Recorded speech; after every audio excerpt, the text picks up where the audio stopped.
Jabatan Kabaklok dan Kapolsek Polres Agege, Selasa, tanggal 1 November 2022, dimulai. Inspektur Upacara memasuki lapangan upacara.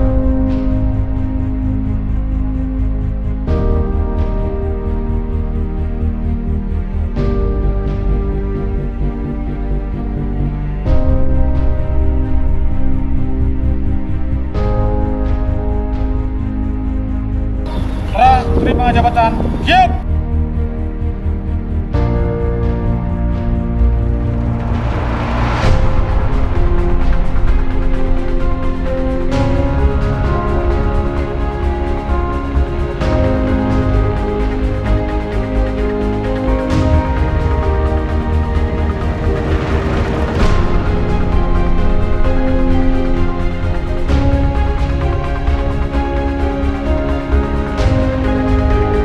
Rekan-rekan sekalian, mutasi adalah hal biasa.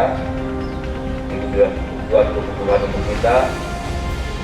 Harusnya lah dipandang sebagai suatu hal yang positif, baik secara organisasi maupun secara pribadi.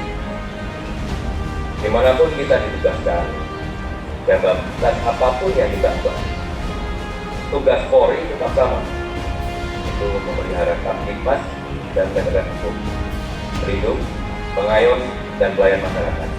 Tidak ada yang berubah dimanapun kita berada.